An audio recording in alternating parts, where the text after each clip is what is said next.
Party में जब मेरी गर्लफ्रेंड ट्रूथ एंड डेयर हार गई तो उसे अपनी जिंदगी के सबसे पछतावे वाले इंसान को फोन करने को कहा गया। उसने फोन उठाकर दूसरी तरफ पूछा, अगर मैं अभी तलाक दे दूं तो क्या तुम मुझे अपना घर दोगे? हाँ। जवाब मिलते ही पूरे कमरे में सन्नाटा छा गया। सबको लगा था कि मैं गुस्से में आकर टेबल पलट दूंगा, लेकिन किसी ने नहीं सोचा था कि मैं बस शांति से अपनी अनामिका उंगली से अंगूठी उतार दूंगा। हमने अभी तक कोर्ट मैरिज नहीं की है, इसलिए अभी भी बहुत देर नहीं हुई है। तो चलो ब्रेकअप करते हैं, मैं उसके लिए जगह खाली कर देता हूं। बिना एक शब्द बोले मैं मुड़ा और बाहर निकल गया। रास्ते में मैंने बीजिंग में अपने माता पिता को फोन लगाया। मम्मी पापा, मैं घर लौटकर शादी करने के लिए तैयार हूं। बहुत अच्छे लिनचुआन, आखिरकार तुम मान गए। तुम लिन ग्रुप के इकलौते वारिस हो। अगर तुमने पिछले कुछ सालों में बाहर अकेले रहने की जिद न की होती तो तुम्हारी शादी कब की हो गई होती। हमने पहले ही तुम्हारे लिए लड़की पसंद कर ली है, बस तुम्हारी हाँ का इंतजार था। उनकी खुशी सुनकर मुझे थोड़ा बुरा लगा। मैं सब आपकी पसंद से ही करूंगा। बहुत बढ़िया, तो फिर शादी 19 जनवरी को पक्की करें। तुम कब वापस आ रहे हो? क्या तुम शादी से पहले एक बार लड़की से मिलना चाहोगे? मैं मीटिंग अरेंज करा देती हूं। मम्मी की बातों से मेरा सिर चकराने लगा। सच कहूं तो मैं किससे शादी कर रहा हूं, मुझे इस बात में कोई दिलचस्पी नहीं थी। मैंने उनकी बात काटते हुए कहा, मैं जल्द से जल्द वापस आकर बिजनेस संभालना चाहता हूं। ये शादी बस एक जिम्मेदारी है, तो मिलने की जरूरत नहीं है। आप बस तैयारी कीजिए, मैं शादी से एक दिन पहले आ जाऊंगा। जैसे ही मैंने फोन रखा, बेडरूम का दरवाजा खुला और ल्यू रुयान माथे पर बल लिए अंदर आई। शादी? कैसी शादी? उसकी हैरानी देखकर मैंने शांति से फोन काट दिया और एक बहाना बना दिया। एक दोस्त की शादी है, उसने मुझे बेस्ट मैन बनने के लिए बुलाया है। ये सुनकर उसका चेहरा थोड़ा रिलैक्स हुआ और उसने आगे कुछ नहीं पूछा। मैंने फोन टेबल पर रखा और शावर लेने चला गया। कुछ ही देर बाद जब बाथरूम से पानी की आवाज आ रही थी, टेबल पर रखे मेरे फोन पर नोटिफिकेशन की झड़ी लग गई। मैंने स्क्रीन अनलॉक की तो चेनजे नाम के कॉन्टैक्ट से एक मैसेज आया था। क्या तुम्हें याद है तुमने क्या कहा था? तुम सच में लिन चुआन से शादी करने की तो नहीं सोच रही ना? ये पढ़कर मेरा दिल बैठ गया। मैंने चैट्स को ऊपर स्क्रॉल किया तो देखा कि ल्यू रुयान ने 10 मिनट पहले उसे मैसेज भेजा था। चेनजे, 33 दिन बाद तुम्हारा 28वां जन्मदिन है। क्या तुम्हें याद है तुमने मुझसे क्या वादा किया था? मैंने फोन वापस रख दिया और सोफे पर बैठ गया। पुरानी यादें ताज़ा होने लगीं। जब मैं 18 साल का था, मेरी बुआ की शादी थी और मैं उनके साथ वापस आकर यूनिवर्सिटी में पढ़ने लगा। मैंने कभी अपनी असली पहचान किसी को नहीं बताई। फाइनल ईयर के एक फंक्शन में मैंने अपने रूममेट की मदद के लिए स्टेज पर पियानो बजाया था। जब मैं नीचे उतरा तो देखा ल्यू रुयान सफेद गाउन पहने हाथ में फूलों का गुलदस्ता लिए खड़ी थी। उसकी आंखों में एक अलग ही चमक थी। क्या हम कॉन्टैक्ट नंबर एक्सचेंज कर सकते हैं? मैं एक एस्थेटिक इंसान हूं। उसकी खूबसूरती देखकर मैंने फौरन हाँ कह दिया। फिर हर रोज बातें होने लगीं। 3 महीने बाद उसने खुद प्रपोज किया। वो मेरा पहला प्यार था, इसलिए मना करने की कोई वजह नहीं थी। 21 साल की उम्र से लेकर 28 तक हम 7 साल साथ रहे। घरवाले शादी का दबाव डालते रहे, लेकिन जब भी मैंने ल्यू रुयान से शादी की बात की वो बात टाल देती थी। मुझे लगा उसे अभी शादी नहीं करनी, लेकिन आधा महीना पहले एक पार्टी में मुझे सच पता चला। ल्यू रुयान के दिल में हमेशा से उसका बचपन का दोस्त चेनजे था। चेनजे ने उसे कभी उस नज़र से नहीं देखा और उसने मुझसे रिश्ता सिर्फ इसलिए जोड़ा क्योंकि जिस रात हम मिले थे चेनजे किसी और लड़की के साथ था और स्टेज पर पियानो बजाते हुए मैं उसे थोड़ा बहुत चेनजे जैसा लगा था। सिर्फ चेनजे को जलाने और अपना दुख कम करने के लिए उसने मुझे चुना था। इन सालों में चेनजे ने कई लड़कियां बदलीं और हर बार उसके ब्रेकअप पर ल्यू रुयान उसके पास जाने की सोचती। पर इससे पहले कि वो कुछ कह पाती, चेनजे किसी नई लड़की के साथ होता। 7 साल बीत गए पर उसने इंतजार नहीं छोड़ा। वो चेनजे के उस मजाक वाले वादे को सच मानकर बैठी थी। रुयान, अगर 28 साल की उम्र तक हम दोनों की शादी नहीं हुई तो हम साथ रहकर देख लेंगे। अब वो साल आ गया था। मैंने उसकी चैट देखी और मुस्कुरा दिया। 33 दिन बाद चेनजे का जन्मदिन है और वही दिन मैंने अपना रिश्ता खत्म कर घर लौटने के लिए चुना है। देर रात कमरे में सन्नाटा था। ल्यू रुयान ने चुपके से अपना फोन टेबल पर रखा और सो गई। मैंने फोन उठाया और चैट्स देखी। उसने चेनजे को एक आखिरी मैसेज भेजा था, निसंदेह तुम ही। कितनी सादगी से उसने अपने दिल की बात लिख दी थी। मुझे अंदाजा था कि ये 4 शब्द लिखते वक्त उसके चेहरे पर कैसी कशमकश रही होगी। चेनजे के लिए उसका प्यार और डर साफ दिख रहा था। सुबह होते ही जब वो तैयार हो रही थी, मैंने कहा, आज ऑफिस से जल्दी आ जाना। उसने हैरान होकर पूछा, क्यों, कुछ खास है क्या? मैंने धीमी आवाज में कहा, आज तुम्हारा जन्मदिन है, भूल गई? वो थोड़ी देर के लिए ठिठक गई, फिर सिर हिलाया। पिछले कुछ हफ्तों से उसके दिमाग में सिर्फ चेंजे और वो 28 साल वाला वादा चल रहा था। वो अपना जन्मदिन तक भूल गई थी। मुझे खुद पर हंसी आ रही थी कि मैं पिछले 2 महीने से उसके लिए सरप्राइज प्लान कर रहा था। ज्यादा तामझाम की जरूरत नहीं है, सिंपल रखते हैं, उसने कहा। इन सालों में मैंने उसे खुश करने के लिए क्या कुछ नहीं किया, पर उसे कभी फर्क नहीं पड़ा। मैंने व्यंग्य से कहा, सब तैयारियां हो चुकी हैं, मेहमानों को बुला लिया गया है, अब कैंसिल नहीं हो सकता। ऑफिस पहुंचते ही मैंने अपना इस्तीफा सौंप दिया। सहकर्मी हैरान थे। चुआन, तुम अचानक क्यों जा रहे हो? क्या घर जाकर करोड़ों की प्रॉपर्टी संभालनी है? मैंने बस मुस्कुराकर कहा, नहीं, मैं घर जाकर शादी कर रहा हूं। ऑफिस के बाद मैं सीधे होटल पहुंचा। जैसे ही मैं हॉल के गेट पर पहुंचा, अंदर से कुछ आवाजें आईं। इतनी ठंड में रुयान किसे लेने गई है? अरे और कौन? चेंजे। वो आज वापस आ रहा है। और रुयान तो जैसे पलके बिछाए बैठी है। आज उसका जन्मदिन है और अगले महीने चेंजे भी 28 का हो जाएगा। लगता है वो अपना वादा निभाने आया है। सुना है वो आजकल सिंगल भी है। लेकिन अगर वे सच में एक साथ हो गए तो लिन चुआन का क्या होगा? हमने उससे 7 साल तक ये सच छुपाया है। उसे तो ये भी नहीं पता कि चेंजे कौन है, और वो आज भी रुयान से पागलों की तरह प्यार करता है। तो हम क्या कर सकते हैं? रुयान खुद ही चेंजे के प्यार में अंधी हो चुकी है। अगर चेंजे ने अपना वादा निभाने के लिए हाँ कह दिया तो लिन चुआन का कटना 100% तय है। बस उसकी किस्मत खराब है। अच्छा ही है कि उसका कोई बैकग्राउंड नहीं है, तो ब्रेकअप के बाद उसे रफा दफा करना आसान होगा। माना कि इन सालों में उसने हमारे और रुयान के लिए बहुत कुछ किया है, पर हम रुयान की सहेलियां हैं तो साथ तो उसी का देंगी। जब ब्रेकअप होगा तो हम रुयान को विलन नहीं बनने देंगे। उसकी तरफ से हम खुद जाकर उसे कुछ गाड़ियां या घर दे देंगे। आखिर 7 साल का सेटलमेंट भी तो करना होगा। मैं बाहर खड़ा सब सुन रहा था। मुझे आधा घंटा पहले जैसा दर्द नहीं हो रहा था, बल्कि अब हंसी आ रही थी।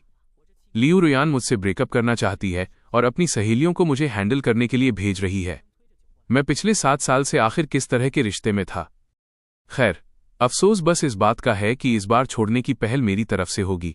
तभी कुछ वेटर्स ड्रिंक्स लेकर आए। मैं पीछे हट गया और जैसे ही दरवाजा खुला, अंदर की बातें अचानक बंद हो गईं, जैसे कुछ हुआ ही न हो। मैं मुस्कुराते हुए अंदर गया और सबसे हालचाल पूछने लगा। तभी लियू रुयान एक अजनबी लड़के के साथ अंदर आई। उसकी कदकाठी मुझसे काफी मिलती जुलती थी। मैं बिना किसी एक्सप्रेशन के उसे देखता रहा। रुयान उसे पूरे ग्रुप से मिलवाते हुए आखिर में मेरे पास आई। उसने हिचकिचाते हुए कहा, लिन चुआन, ये मेरा बचपन का दोस्त है, चेंजे। फिर थोड़ी देर रुककर बोली, और चेंजे, ये मेरा एक नॉर्मल दोस्त है, लिन चुआन। रुयान को लगा था कि मैं भड़क जाऊंगा, लेकिन मेरा रिएक्शन उसकी उम्मीद से बिल्कुल अलग था। मैंने बस एक गहरी नजर उस पर डाली और 2 कदम पीछे हटकर उनसे दूरी बना ली। मेरे चेहरे पर एक हल्की मुस्कान थी। हेलो मिस्टर चेन, मैं रुयान का बस एक मामूली दोस्त हूं। इंट्रोडक्शन के बाद पार्टी फिर से शुरू हो गई। चेंजे काफी मिलनसार था। वो सबके साथ घुल मिल गया। खेल खेल में जब उसके हाथ बिजी थे तो उसने इशारा किया और रुयान ने बिना सोचे अपने कांटे से उसे तरबूज खिलाया। चेंजे ने भी बड़े आराम से खा लिया और रुयान के ग्लास से ही रेड वाइन पी ली। मैं कुछ मीटर दूर बैठा देख रहा था कि रुयान उसी ग्लास को हाथ से नहीं छोड़ रही थी और जानबूझकर वहीं से पी रही थी जहां चेंजे के होंठ लगे थे। वो काफी नशे में लग रही थी। फिर भी केक कटिंग का टाइम आया। सबने बर्थडे सॉन्ग गाया और मोमबत्तियां जलाईं। मैंने खुद जाकर केक टेबल आगे बढ़ाई।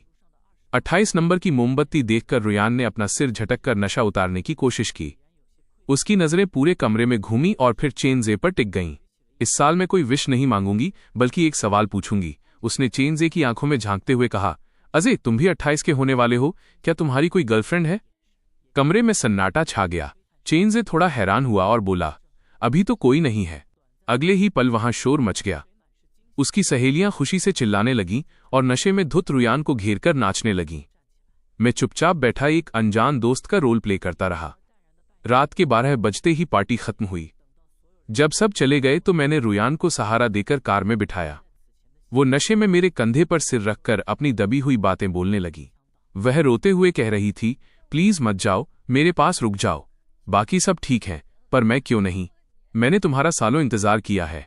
ड्राइवर को लगा कि वो मुझसे कह रही है। उसने हंसकर कहा, भाई, आपकी गर्लफ्रेंड आपसे बहुत प्यार करती है। मैंने बस हल्की मुस्कान के साथ जवाब दिया, वो चेंजे से प्यार करती है और मैं चेंजे नहीं हूं। अगली सुबह जब रुयान का नशा उतरा तो उसे बीती रात की धुंधली यादें सताने लगीं। उसने सफाई देते हुए कहा, लिन चुआन, कल क्लब पहुंचते ही मुझे बहुत पिला दी गई थी। मैंने जो भी बकवास की उसे सीरियसली मत लेना। मुझे उम्मीद नहीं थी कि उसे सब याद होगा और न ही इतने घटिया बहाने की उम्मीद थी।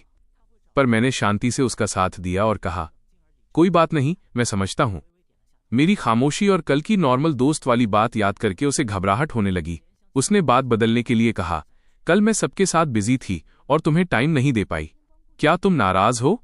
चलो आज शाम को डेट पर चलते हैं। मैंने सीधा जवाब दिया, शाम को मैं बिजी हूं, नहीं आ पाऊंगा। मेरे इनकार ने उसे और भी जिद्दी बना दिया। आखिर में मुझे हाँ कहना पड़ा। शाम को मैं तैयार होकर निकल ही रहा था कि मेरे पुराने कलीग किन हाउ का मैसेज आया। लिन चुआन, क्या तुमने अपनी गर्लफ्रेंड को ऑफिस छोड़ने के बारे में नहीं बताया? वो यहां आई थी और काफी गुस्से में लग रही है। मैसेज पढ़ते ही रुयान का फोन आ गया।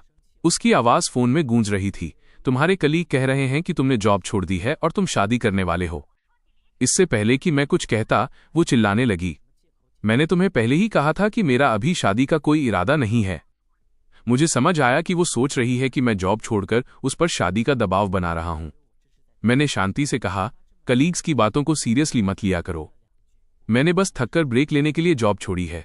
मेरी बात सुनकर वो थोड़ी शांत हुई। उसने पूछा, तुम कहाँ हो? मैं आऊं क्या? मैं उसे एड्रेस बताने ही वाला था कि पीछे से किसी के हंसने की हल्की आवाज आई जो बिल्कुल चेनज़े जैसी थी। मैंने अपना जवाब बदल दिया और कहा, नहीं, जरूरत नहीं है। फोन कट गया। काली पड़ती स्क्रीन को देखकर मैं खुद पर हंसा। अगर वो सच में आना चाहती तो फोन इतनी जल्दी नहीं काटती। वो बस रस्म पूरी कर रही थी और मैं बेवकूफों की तरह उसे सच मान बैठा था। मैं रेस्टोरेंट पहुंचा। वेटर मुझे टॉप फ्लोर के केबिन में ले गया। वहां टेबल खानों से भरी थी, पर रुयान गायब थी। वेटर ने बताया, मैडम ने 10 मिनट पहले ही ये सब ऑर्डर किया है। उन्हें कोई जरूरी काम आ गया, इसलिए वो शायद देर से आएंगी। मैंने मुस्कुराकर खुद से कहा, जरूरी काम? पक्का चेनज़े के साथ होगी। उसके लिए तो उसके साथ बिताया हर पल सबसे जरूरी काम ही होता है। मैं अंदर गया। वेटर ने डिशेज के नाम बताए। टेबल सी फूड से भरी थी। मैंने वेटर से कहा, ये सब हटा दो। यूरोप में सालों तक यही खाया है और अब मुझे इससे नफरत है। वेटर हिचकिचाया, सर मैडम ने पेमेंट कर दी है और ये काफी महंगा है, हम रिफंड नहीं कर पाएंगे। मैंने अपना कार्ड निकाला और उसे देते हुए कहा, मुझे पता है। ये सब हटाओ और नया ऑर्डर लो, मैं पे कर सकता हूं। डिनर खत्म होने तक रुयान नहीं आई। मैंने भी इंतजार नहीं किया, बिल भरा और घर चला गया। मैं अभी आधे रास्ते ही पहुंचा था कि कुछ मैसेज आ गए। लिन चुआन, क्या तुम आज रात बाहर कहीं रुक सकते हो? अजय अचानक देश वापस आ गया है। पुराने घर की साफ सफाई नहीं हो पाई तो वो वहां नहीं रह सकता। बेचारा ठंड में काफी परेशान हो गया है और उसका पेट भी कुछ ठीक नहीं है। उसे देखभाल की जरूरत है। क्या मैं उसे आज रात यहां रुकने के लिए कह दूं? एक तरफ चेनज़े का ख्याल रखना और दूसरी तरफ उसे हमारे रिश्ते के बारे में पता चलने से बचाना। वाकई दिलचस्प है। इस बार मेरा मूड लियू रुयान की नौटंकी में साथ देने का बिल्कुल नहीं था। मैंने सीधा उससे पूछा, वो तुम्हारा दोस्त है ना? तो हमारा रिश्ता छुपाना क्यों है? और आखिर कब तक छुपाती रहोगी? मैसेज भेजने के काफी देर बाद जवाब आया। रुयान ने कोई सफाई नहीं दी, बस एक तारीख लिख दी, 18 जनवरी। अगर पहले की बात होती तो मुझे समझ नहीं आता कि उसने यही दिन क्यों चुना, पर अब मैं जानता हूं कि 18 तारीख चेनज़े का जन्मदिन है। अगर उस दिन चेनज़े ने अपना वादा निभाया और उसके साथ आने को मान गया तो वो बिना सोचे समझे मुझसे ब्रेकअप कर लेगी। और अगर चेनज़े ने मना कर दिया तो वो अपनी हार मानकर मुझसे शादी की बात करेगी और प्यार का नाटक शुरू कर देगी। अगर रिजेक्ट हो गई तो मेरे जैसा परमानेंट बॉयफ्रेंड तो है ही, वो सब कुछ एक मजाक कहकर टाल देगी। आगे बढ़ना हो या पीछे हटना, उसने हर तरफ से खुद को सेव कर लिया था। मुझे उसकी अक्ल पर तरस भी आ रहा था और हैरानी भी, पर अब मैं उसकी लाइफ का बैकअप प्लान बनकर नहीं रहना चाहता था। मैंने कोई रिप्लाई नहीं किया, फोन बंद किया और एक होटल पहुंच गया। सोने से पहले मैंने थोड़ी ड्रिंक की और सो गया। अगले दिन दोपहर को जब नींद खुली और मैंने फोन ऑन किया तो मैसेज की बाढ़ आ गई थी। ज्यादातर रुयान के थे और कुछ उसकी सहेलियों के। हेलो, कहाँ हो तुम? फोन क्यों नहीं उठा रहे?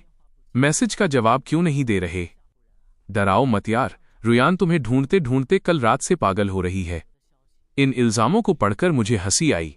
फोन बंद करके सोना क्या डराना होता है, और वैसे भी वो सब जानते हैं कि चेनज़े रुयान की जान है। उसे मेरी फिक्र कब से होने लगी। मैं सोच ही रहा था कि रुयान का फोन आ गया। उसका लहजा काफी खराब था। लिन चुआन, अजय बस एक रात के लिए यहां रुकने आया है, क्या इसके लिए इतना गुस्सा होना जरूरी है? अगर तुम खुश नहीं भी थे तो नाराजगी जताने का ये तरीका सही नहीं है। मुझे अब सफाई देने में कोई दिलचस्पी नहीं थी, इसलिए बहाना मार दिया। कोई नाराजगी नहीं है, फोन की बैटरी खत्म हो गई थी इसलिए बंद हो गया। पहले होता तो रुयान यकीन कर लेती, पर आज उसने शक जताते हुए पूछा, ऐसा क्यों? पहले तो तुम हमेशा अवेलेबल रहते थे, फिर कल रात ही फोन क्यों बंद हुआ? उसका सवाल सुनकर मैं सुन रह गया और पुरानी बातें याद आने लगीं। कुछ साल पहले एक रात रुयान के पेट में दर्द हुआ। उसने सेक्रेटरी को फोन मिलाया, पर गलती से मुझे लग गया। मैं उसी वक्त उठा और उसके लिए दवाइयां लेकर पहुंचा। पिछले साल जब वो विदेश गई थी, टाइम जोन अलग होने की वजह से उसने मुझे रात के 3-4 बजे फोन करके एक फाइल ढूंढने को कहा। मैं नींद में होते हुए भी उठा और सीसीटीवी फुटेज चेक करके उसकी मदद की। 3 महीने पहले मेरा अपेंडिक्स का ऑपरेशन हुआ था। होश आते ही उसका मैसेज आया कि उसे मिल्क टी पीनी है और मैंने नर्स से रिक्वेस्ट करके उसे भिजवाई। एक एक करके ऐसी कई बातें याद आईं जो इस बात का सबूत थीं कि मैंने उसे कितना चाहा था। पर अफसोस, मैं चाहे जो कर लूं उसे कभी कुछ नहीं दिखा।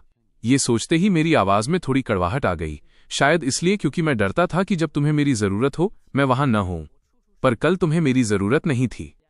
मेरी बात सुनकर रुयान को अंदर तक झटका लगा। 7 साल के रिश्ते में मैंने हमेशा उसकी बात मानी थी। हम कभी नहीं लड़े, उसने कभी कुछ नहीं छुपाया या मैंने कभी पूछा नहीं, और मैंने हमेशा उसका ख्याल रखा। रुयान को भी मानना पड़ा कि मैं एक परफेक्ट बॉयफ्रेंड था। पुरानी बातें याद आते ही उसका लहजा नरम हो गया। आई एम सॉरी लिन चुआन, मैं तुम्हारी फिक्र कर रही थी इसलिए थोड़ा तेज बोल गई। तुम अभी कहाँ हो? मैं आती हूँ। मैंने मना कर दिया और टैक्सी लेकर घर आ गया। घर पहुंचते ही आया ने बताया, साहब मैडम अभी बाहर गई हैं। अंदाजा लगाना मुश्किल नहीं था, चेन जे ने बुलाया होगा।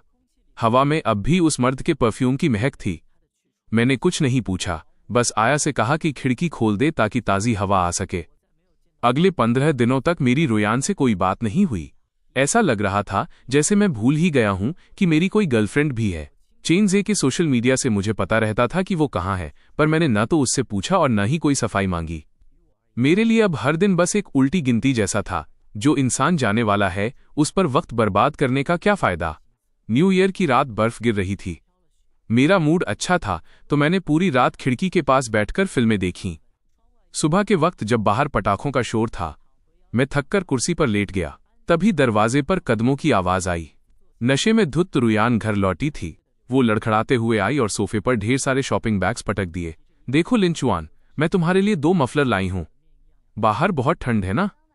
और ये देखो रॉलेक्स की घड़ी, तुम्हारा न्यू ईयर गिफ्ट। बताओ कैसी है? वो पागलों की तरह गिफ्ट्स मुझ पर लादने लगी। मैंने मफलर हटाया क्योंकि मुझे गर्मी लग रही थी। वो मेरा हाथ पकड़कर माफी मांगने लगी।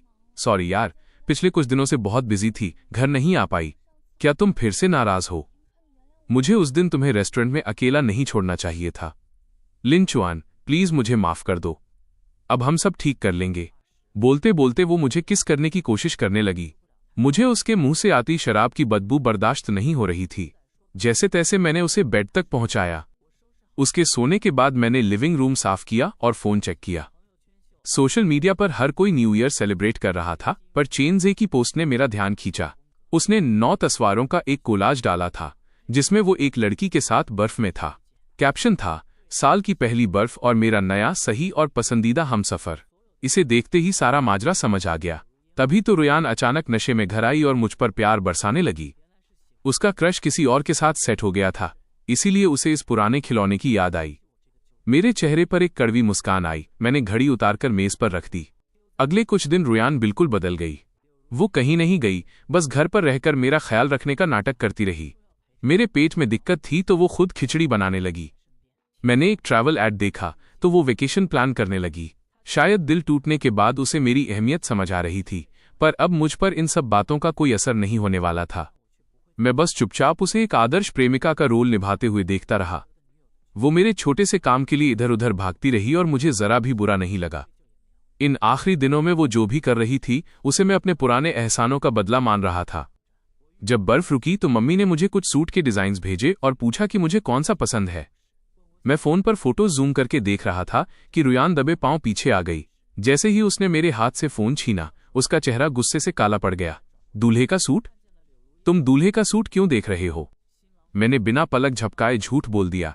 तुम्हें बताया तो था, एक दोस्त की शादी है, उसके कपड़ों में कुछ दिक्कत आ गई है तो वो नया देख रहा है, बस उसी में उसकी मदद कर रहा हूं।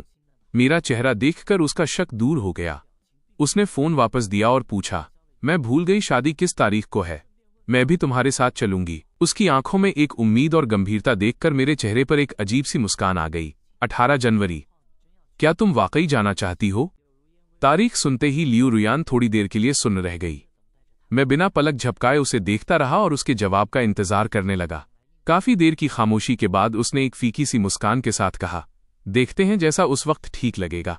उस सवाल के बाद से रुयान फिर से उदासी में डूब गई। वो दिन भर ख्यालों में खोई रहती और उसका मन कहीं नहीं लगता था। मैंने शादी का बहाना बनाकर उसके सामने ही अपना सामान पैक करना शुरू कर दिया। ग्रेजुएशन के बाद इस अपार्टमेंट में रहते हुए मुझे 6 साल हो गए थे। मैंने सिर्फ वही चीजें सूटकेस में डाली जो मैंने खुद खरीदी थीं, बाकी सब वहीं छोड़ दिया। आखिर वापस बीजिंग जाना मेरा अपना इलाका था, वहां जो चाहिए होगा नया खरीद लूंगा। कभी कभी जब रुयान ख्यालों से बाहर आती तो वो मेरा सूटकेस चेक करती, पर उसमें अपना सामान देखकर भी उसने कभी एक सवाल नहीं पूछा। मुझे पता था कि उसका पूरा ध्यान चेनज़े के जन्मदिन की पार्टी के इनविटेशन पर है, उसे कुछ और दिख ही नहीं रहा था। मैंने चुपके से अपनी बहुत सी पर्सनल चीजें फेंक दी। जब तक हमारी पुरानी कपल वाली चीजें वहां सजी हुई थीं, उसे शक भी नहीं हुआ कि मैं ये घर हमेशा के लिए छोड़ रहा हूं। उसे लगता था कि मैं उसे इतना प्यार करता हूं कि उसके लिए जान दे सकता हूं, तो वो भला ये क्यों सोचती कि मैं उसे छोड़कर जा रहा हूं। सब कुछ खत्म करने का इरादा था, इसलिए पैकिंग करना मेरे लिए बहुत आसान रहा। 18 जनवरी को आसमान में बादल छाए थे, जैसे बारिश होने वाली हो।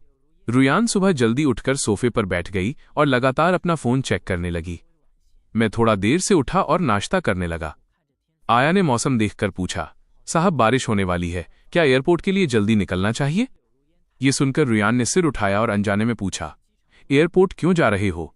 कल मुझे शादी में जाना है, तुमने कहा था कि तुम सोचकर बताओगे, तो क्या सोचा?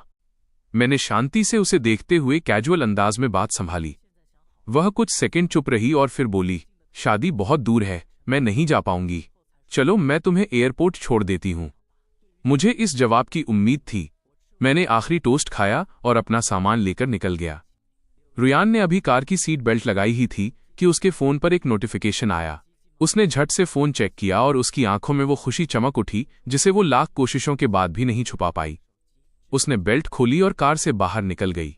नीचे उतरने के बाद उसे एहसास हुआ कि वो क्या कर रही है, तो उसने झुककर मुझसे सफाई दी, लिंचुआन, ऑफिस में अचानक कुछ काम आ गया है, मैं ड्राइवर को भेज देती हूं, वो तुम्हें एयरपोर्ट छोड़ देगा। इतने सालों साथ रहने के बाद मैं उसकी आंखों की चमक से समझ गया था कि वो झूठ बोल रही है, पर मैंने उसे टोका नहीं और बस सिर हिला दिया। ड्राइवर के इंतजार के दौरान मैंने सोशल मीडिया देखा, चेनज़े ने पार्टी की फोटो डाली थी और उसके साथ वो लड़की अब नहीं दिख रही थी। लगता है उनका फिर से ब्रेकअप हो गया था।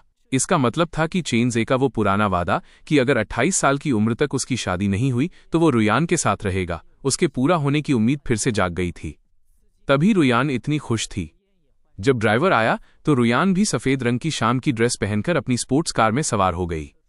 उसने खिड़की से हाथ हिलाकर पूछा, तुम वापस कब आओगे? मैं बस मुस्कुराया और कोई जवाब नहीं दिया। उसे भी कोई फर्क नहीं पड़ा और वो तेजी से निकल गई। मैं ड्राइवर के बगल वाली सीट पर बैठा उस कार को ओझल होते देखता रहा, फिर धीरे से कहा, चलिए। बाहर हल्की बारिश शुरू हो गई थी जिसने खिड़की के कांच को धुंधला कर दिया था।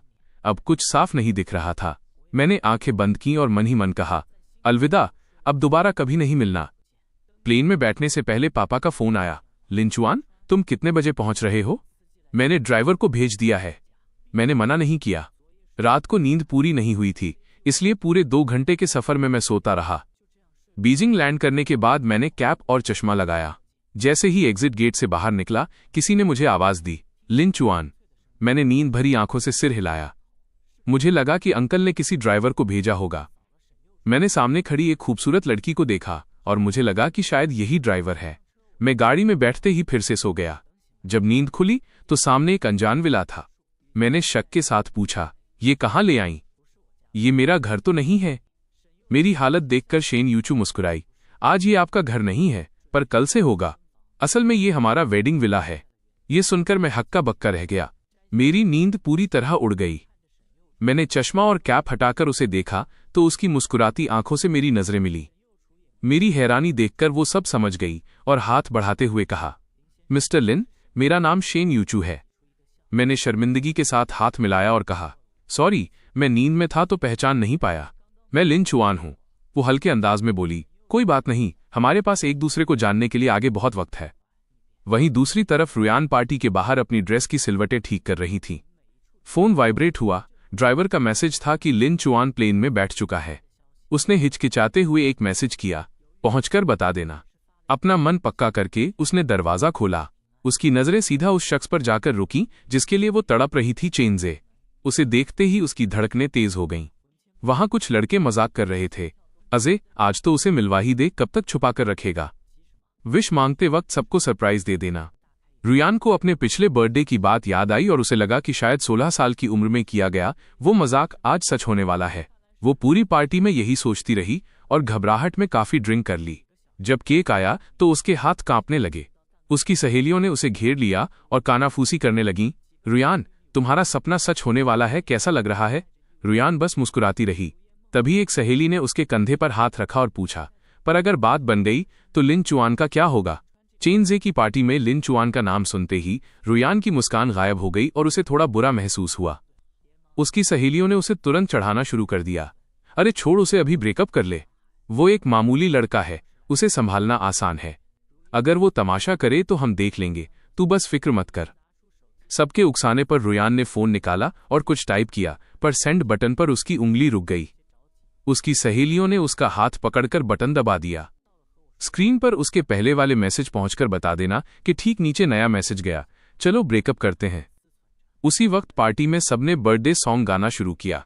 रुयान की उम्मीदों के बीच चेनजे ने हाथ जोड़कर विश मांगी। उम्मीद है मेरा 28वां साल शानदार होगा और मैं अगले साल की विश जियाजिया के साथ मांग पाऊंगा। रुयान के चेहरे का रंग उड़ गया और बाकी लोग भी हैरान रह गए। ये जियाजिया कौन है? मिलवाओ तो सही। तभी दरवाजा खुला और एक बेहद खूबसूरत लड़की अंदर आई। हेलो सबको, मैं चेनजे की गर्लफ्रेंड हूं, शिया जियाजिया। पूरा कमरा शोर से भर गया और चेनजे मुस्कुराते हुए अपनी नई गर्लफ्रेंड का हाथ पकड़कर सबको अपनी लव स्टोरी सुनाने लगा। लियू रुयान एक कोने में बैठी अपनी सहेलियों के साथ एक के बाद एक ड्रिंक पी रही थी। पीते पीते वे सब नशे में चूर हो गईं। तभी तांग यान लड़खड़ाते हुए उठी और चेनजे के सामने जा खड़ी हुई। सबकी हैरान नजरों के बीच वो अपनी सहेली के हक के लिए चिल्लाने लगी, चेनजे, क्या तुम भूल गए कि तुमने सालों पहले रुयान से क्या वादा किया था? यह सुनकर शिया जियाजिया के चेहरे पर भी जिज्ञासा आ गई। वादा? कैसा वादा? चेनजे का चेहरा उसी पल उतर गया, पर नशे में धुत तांग यान को किसी की परवाह नहीं थी। दूसरी सहेलियां भी मैदान में कूद पड़ीं। तुमने रुयान से वादा किया था कि 28 के होने पर तुम उसके साथ रहोगे। हमें सब याद है, क्या तुम अब अपनी बात से मुकर रहे हो? शिया जियाजिया की मुस्कान गायब हो गई। उसने चेनजे को एक तीखी नजर से देखा और कहा, सच में? नशे में किए गए मजाक को कोई सीरियसली कैसे ले सकता है? और वैसे भी मैंने तब कहा था जब मैं सिंगल होता, पर अब मेरी गर्लफ्रेंड है तो वो बात अब मायने नहीं रखती। उसका एक एक शब्द लियू रुयान के कलेजे में खंजर की तरह चुभ रहा था।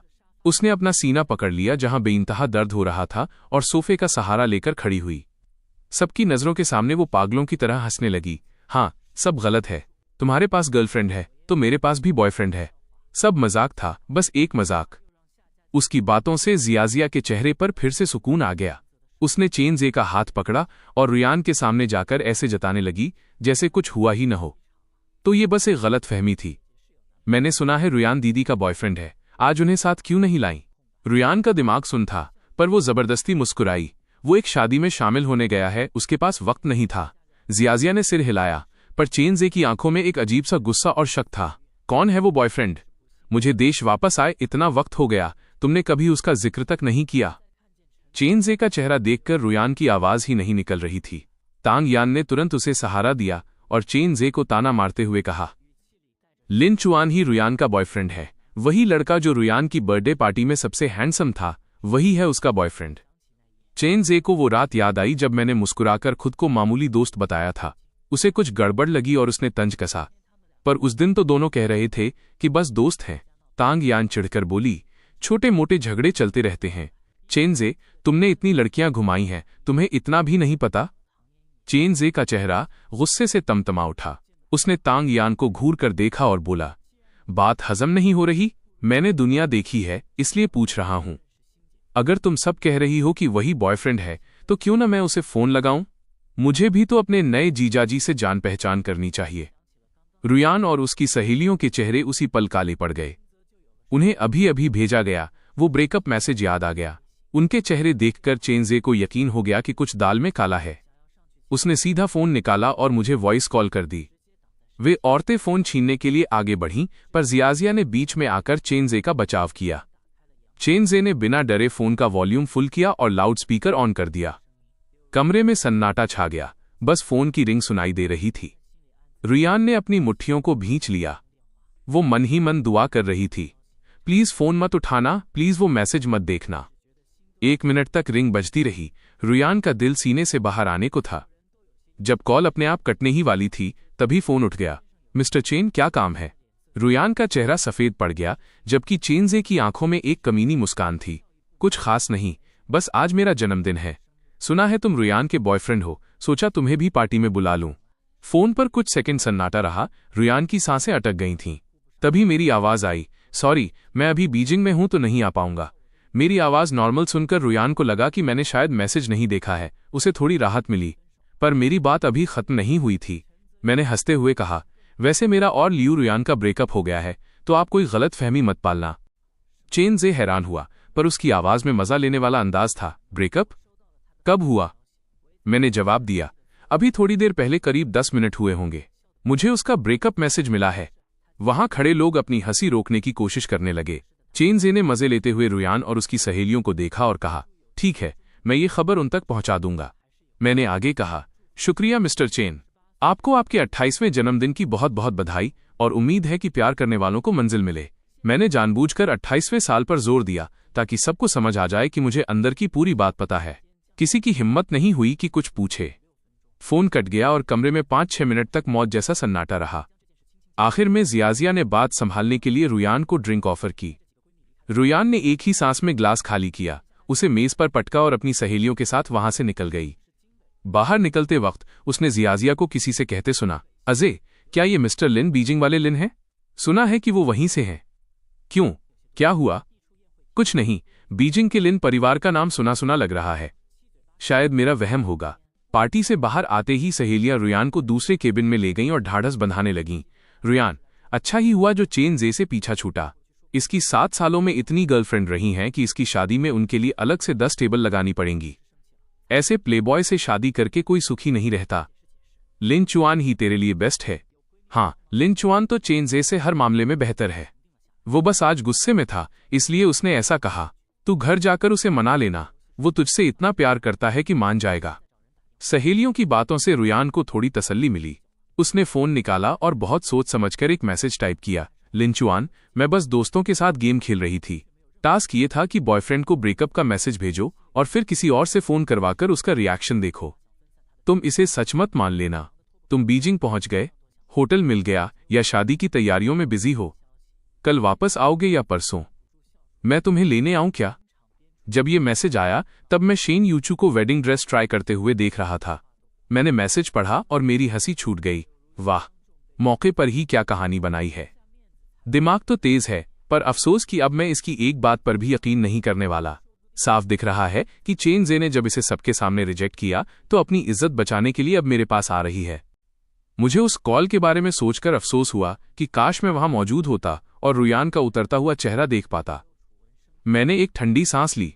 शेन यूचू ने मुझे देखा और पूछा, क्या हुआ? क्या ये ड्रेस अच्छी नहीं है? मैं दूसरी मंगवाती हूं। नहीं, ड्रेस बहुत अच्छी है, बस शादी की वजह से एक अच्छा तमाशा देखने से चूक गया, उसी का अफसोस है। तमाशा? कैसा तमाशा? मुझे बताओगी? मेरा मन तो था बताने का, पर होने वाली पत्नी के सामने एक्स गर्लफ्रेंड की बातें करना ठीक नहीं था। मैंने बात घुमाते हुए कहा, अरे कुछ नहीं, शंघाई के कुछ पुराने दोस्त किसी के बर्थडे पर कुछ गड़बड़ कर बैठे हैं, बस वही था। चलो हम अपनी शादी की तैयारियों पर ध्यान देते हैं।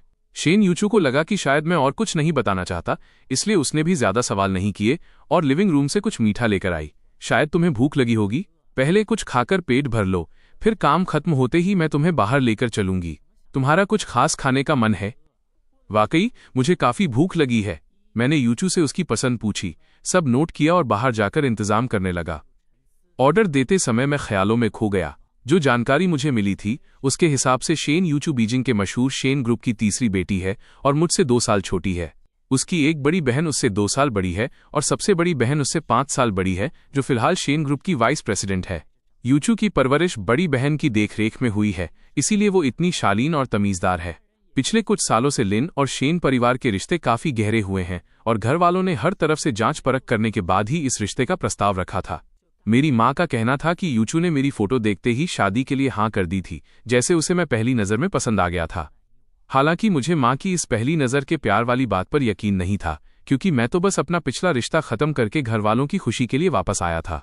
मेरे दिमाग में इस शादी को लेकर कोई खास जज्बात नहीं थे। मैंने तो बस यही सोचा था कि निभ गई तो ठीक, वरना तलाक ले लेंगे। पर एक दोपहर साथ बिताने के बाद, भले ही हम अभी पूरी तरह घुले मिले नहीं थे, फिर भी मुझे एहसास हो गया कि मेरी मंगेतर वाकई लाजवाब है। खूबसूरती में तो वो बेमिसाल थी ही, पर उसका स्वभाव भी बहुत कोमल और समझदार था। वो हर काम सलीके से करती थी और उसे दुनियादारी की अच्छी समझ थी। कुल मिलाकर इस अचानक मिली मंगेतर से मैं काफी खुश था। मेरे लिए ये किसी सरप्राइज से कम नहीं था। लगता है मेरे मम्मी पापा की पसंद वाकई दाद देने लायक है। रात भर शराब पीने के बाद लियू रुयान की जैसे ही नींद खुली, उसने सबसे पहले अपना फोन चेक किया कि मेरा कोई रिप्लाई आया या नहीं। 10 घंटे बीत चुके थे, पर चैटबॉक्स अब भी खाली था। रुयान ने अपनी आंखें मली और गुस्से में फोन दीवार पर दे मारा, जिससे सबकी नींद खुल गई। उसे इतना भड़का हुआ देखकर सहेलियों का नशा उतर गया। उन्हें लगा कि शायद लिन चुआन अब भाव खाने लगा है। फिक्र मत कर रुयान, हम तेरे साथ चलते हैं और उसे मनाकर वापस ले आएंगे। सहेलियों के दिलासे से रुयान का मूड थोड़ा ठीक हुआ। बार से निकलते ही वे सब सीधे एयरपोर्ट की तरफ भागी। रास्ते में रुयान खिड़की से बाहर देखते हुए पछता रही थी कि काश उसने कल ही मेरे साथ बीजिंग आने की बात मान ली होती। उसे अपनी हार का एहसास हो रहा था, पर वो खुद को समझा रही थी, अच्छा ही हुआ जो कल नहीं गई। चेंजे की बातें सुनने के बाद अब उसे उस पर से पूरा भरोसा उठ गया था। इन सालों में वो कई बार हार मानकर चेंजे का इंतजार छोड़ना चाहती थी, पर 28 साल वाले उस वादे ने उसे रोक रखा था। मेरे साथ रहते हुए भी वो हमेशा कशमकश में रहती थी कि उसे क्या करना चाहिए, पर अब उसे अपना फैसला लेना था। उसने हिचकिचाते हुए सहेलियों से पूछा, अगर आज वो नहीं माना तो मैं शादी की बात छेड़ूंगी, तुम्हें क्या लगता है? शादी का नाम सुनते ही सहेलियां हैरान रह गईं। लिन चुआन से शादी? रुयान, उसके परिवार की हैसियत देखकर तुम्हारे मम्मी पापा कभी राजी नहीं होंगे। वो लड़का अच्छा है, दिखने में भी बढ़िया है, पर सिर्फ डेटिंग के लिए ठीक है। शादी के मामले में वो तेरे बराबर का नहीं है। सहेलियां उसे हकीकत बता रही थीं, पर रुयान कुछ सुनने को तैयार नहीं थी। वो सीट से टिककर बैठ गई और हमारे बिताए हुए पल याद करने लगी। 25 साल के बाद से मैं अक्सर शादी की बातें छेड़ता था, पर वो जानबूझकर अनजान बनी रहती थी। अब जब दोनों की उम्र हो रही थी और वो जानती थी कि मैं उसे कितना चाहता हूं, तो वो मुझे खोना नहीं चाहती थी। उसने मन ही मन बीजिंग जाकर मुझे प्रपोज करने का फैसला कर लिया। उसने अपने असिस्टेंट को मैसेज किया कि वो इंटरनेट पर मशहूर हुई उन महंगी रिंग्स को उसके लिए खरीद ले। प्लेन में बैठने से पहले असिस्टेंट का जवाब आया, मैडम, वो अंगूठियां किसी ने 90 करोड़ की भारी भरकम कीमत पर खरीद ली हैं। रुयान चौंक गई। सिर्फ 2 अंगूठियों के लिए इतनी बड़ी कीमत? उसने खरीदार का नाम पूछा तो जवाब मिला, बीजिंग का शेन परिवार। शेन परिवार का नाम सुनते ही रुयान दंग रह गई। उसकी शेन परिवार की दूसरी बेटी से थोड़ी जान पहचान थी, तो उसने फोन मिलाया। दूसरी तरफ से जवाब मिला, अरे वो अंगूठियां? हाँ, मैंने ही खरीदी हैं। मेरी छोटी बहन की आज शादी है, तो मैंने उन्हें तोहफे में देने के लिए ली हैं। रुयान को लगा कि उसने पूछने में देर कर दी। उसने तहजीब से बधाई दी, मुझसे ही चूक हो गई। शेन परिवार की दूसरी बेटी ने आगे कहा, मेरी बहन की शादी लिन परिवार के लड़के से हो रही है। दोनों खानदान बराबर के हैं और जोड़ी भी खूब जम रही है। लिन नाम सुनते ही रुयान को मेरा ख्याल आया, पर उसने तुरंत दिमाग से निकाल दिया। उसने सोचा कि लिन चुआन तो एक छोटे से शहर का लड़का है, उसका बीजिंग के इतने बड़े लिन खानदान से क्या लेना देना। बीजिंग एयरपोर्ट पर उतरते ही रुयान ने मुझे फोन किया। आसपास के शोर के बीच मेरा लहजा काफी सख्त था। मेरी एक्स गर्लफ्रेंड ने फोन किया है, क्या कोई खास काम है? एक्स गर्लफ्रेंड शब्द सुनते ही रुयान का पारा चढ़ गया, पर उसने खुद को काबू में रखा और नरम आवाज में कहा, लिन चुआन, कल वाली बात बस एक मजाक थी, क्या तुम मुझ पर यकीन नहीं कर सकते? मैंने जवाब दिया, मुझे इस बात से फर्क नहीं पड़ता कि वो गेम था या मजाक। मैं बस उस पर यकीन करता हूं जो मैंने देखा। तुम्हें सफाई देने की जरूरत नहीं है, मैं अभी बहुत बिजी हूं। इतना कहकर मैंने फोन काट दिया। रुयान गुस्से से लाल हो गई, पर उसकी सहेलियों ने उसे समझाया, फोन पर लड़ने का फायदा नहीं है, मिलकर बात करना। रुयान ने ड्राइवर से कहा, टियांक्वान विला चलो। टियांक्वान विला का नाम सुनते ही सहेलियां सन्न रह गईं।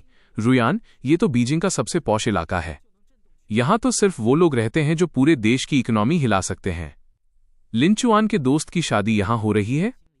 रुयान के मन में भी फिर से वही शक पैदा होने लगा। क्या लिन चुआन वाकई उस लिन खानदान का कोई दूर का रिश्तेदार है? सुबह के 10:30 बज रहे थे और शादी शुरू होने वाली थी। मैं छत की बालकनी पर खड़ा था। ये पूरी शादी यूचू ने खुद प्लान की थी और बहुत शानदार सजावट थी। मुझे एहसास हुआ कि मेरी मां ने बढ़ा चढ़ाकर नहीं, बल्कि कम ही बताया था। लिन और शेन परिवार की शादी में पूरे शहर के बड़े लोग आए थे। करीब 700-800 टेबल लगी थीं। बाहर ठंड थी, पर मेहमानों की सुविधा के लिए चारों तरफ बड़ी ई लगाए गए थे और यूरोप से मंगाए गए फूलों से पूरा मंडप सजा था। मेहमानों को रिटर्न गिफ्ट में शुद्ध सोने के ताले दिए जा रहे थे। इतना खर्च देखकर मुझे भी थोड़ा अजीब लग रहा था। मैं अपने बाल ठीक कर ही रहा था कि यूचू पास आई। बाहर ठंड है, चलिए अंदर चलते हैं। मैंने मुस्कुराकर सिर हिलाया और उसके साथ अंदर चला गया। शेन यूचू ने मुझे एक कप गर्म कॉफी देते हुए पूछा, अभी किसी का फोन आया था कि वो बीजिंग पहुंच गए हैं और शादी का वेन्यू पूछ रहे थे। क्या वो तुम्हारे दोस्त हैं? अगर कहो तो मैं गेट पर किसी को भेज दूं। कैसे दोस्त? मैंने तुरंत फोन चेक किया। तांग यान का नाम देखते ही मेरे चेहरे के हाव भाव बदल गए। तांग यान का फोन? क्या वो बीजिंग पहुंच गई है? मेरे होठों पर एक गहरी मुस्कान आ गई। किसी को भेजने की जरूरत नहीं है, वो खुद रास्ता ढूंढ लेंगी। वैसे भीड़ बहुत ज्यादा है और आसपास के पहाड़ों पर रिपोर्टर्स भी छिपे होंगे। बेहतर होगा कि सिक्योरिटी बढ़ा दी जाए ताकि कोई तमाशा न हो। शेन यूचू ने बिना सवाल किए बात मान ली। जाने से पहले उसने शादी की अंगूठियां मेरे हाथ में थमा दी।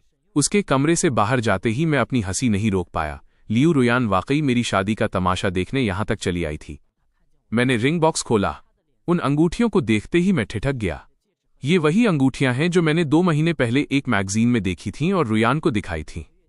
उस वक्त मैंने सोचा था कि एक दिन घुटनों पर बैठकर उसे प्रपोज करूंगा, पर किसे पता था कि सिर्फ 15 दिनों में उसकी और चेंजे की असलियत सामने आ जाएगी। जिस शादी और अंगूठियों का इंतजार था वो आज मेरे पास थीं। बस दुल्हन बदल गई थी और ये बदलाव मेरे हक में सबसे अच्छा था। अब मुझे उन 7 सालों के लिए कोई मलाल नहीं था, बस इस बात की खुशी थी कि मैं वक्त रहते वहां से निकल आया। सुबह के ठीक 11 बजे शादी शुरू हुई। हजारों मेहमानों की मौजूदगी में शेन साहब अपनी बेटी का हाथ पकड़कर स्टेज तक आए और उसे मेरे हवाले कर दिया। जब अंगूठियां बदलने का वक्त आया और मैं यूचू को रिंग पहनाने ही वाला था, तभी नीचे शोर मच गया। मैंने मुड़कर देखा, वहां लियू रुयान थी। वो पागलों की तरह सिक्योरिटी गार्ड्स को धक्का देकर आगे बढ़ रही थी। उसकी सहेलियां भी मेरा नाम चिल्लाते हुए पीछे पीछे आ रही थीं। इस हंगामे ने सबका ध्यान खींच लिया। मेहमानों की फुसफुसाहट और नजरों के बीच मैं बिल्कुल शांत खड़ा रहा। रुयान के चेहरे पर गुस्सा और हैरानी साफ थी। मैंने यूचू से माफी मांगते हुए कहा, ये शंघाई के कुछ पुराने दोस्त हैं, क्या मैं कुछ मिनट लेकर इन्हें समझा सकता हूं? यूचू ने हिचकिचाते हुए सिर हिलाया।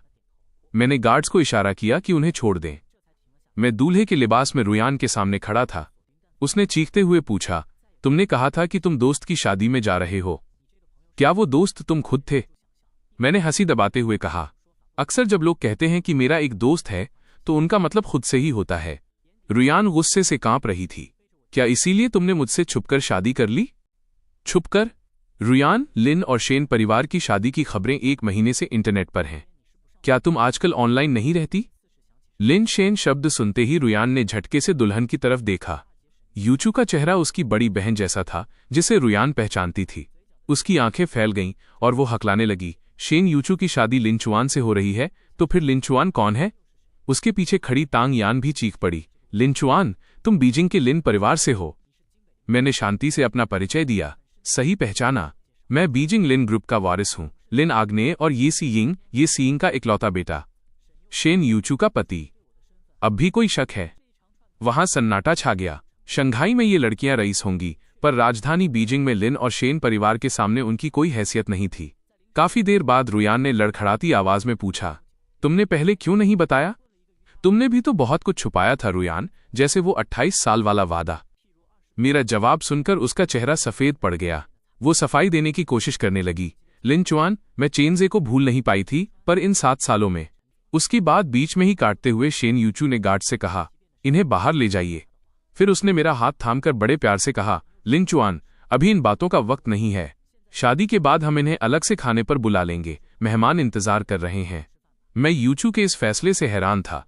पियानो की धुन फिर से गूंज उठी। हमने अंगूठियां बदलीं और फूलों की बारिश के बीच ये रस्म पूरी हुई। सूरज की रोशनी यूचू के खूबसूरत चेहरे पर चमक रही थी। मैंने पीछे मुड़कर नहीं देखा और अपने नए भविष्य की ओर कदम बढ़ा दिए। रात को जब थकान उतरी तो मैंने यूचू से बात करने का सोचा। आज जो कुछ हुआ, क्या तुम उसके बारे में कुछ पूछना चाहती हो? यूचू ने अपनी आंखें पोंछते हुए मुझे देखा। अगर तुम बताना चाहो तो मेरे पास बहुत सवाल हैं। अगर नहीं बताना चाहो तो कुछ नहीं पूछना। मैं दंग रह गया। मुझे एहसास हुआ कि यह लड़की वाकई खास है। तुम्हें डर नहीं लगा कि उन लोगों के साथ मेरा क्या रिश्ता था या आगे क्या होगा? यूचू शांति से बोली, जिज्ञासा और डर दोनों हैं, पर वो अब जरूरी नहीं है। जरूरी ये है कि हमारी शादी हो गई है और अब हम साथ हैं। तुम जो भी शेयर करोगे मुझे खुशी होगी, अगर नहीं करोगे तो भी मैं समझ सकती हूँ। जो बीत गया उस पर अब क्या पछताना। उसकी समझदारी देखकर मुझे लगा कि मुझे अब कुछ नहीं छुपाना चाहिए। स्टेज पर जो थी वो मेरी एक्स गर्लफ्रेंड थी। हम 7 साल साथ थे। मैं उससे शादी करना चाहता था, पर उसे कोई और पसंद था। जब मुझे सच पता चला तो मैं बीजिंग वापस आ गया। मम्मी पापा शादी के लिए दबाव बना रहे थे तो मैंने हाँ कह दी। उसे मेरी असलियत नहीं पता थी, इसलिए वो यहां तमाशा करने आ गई।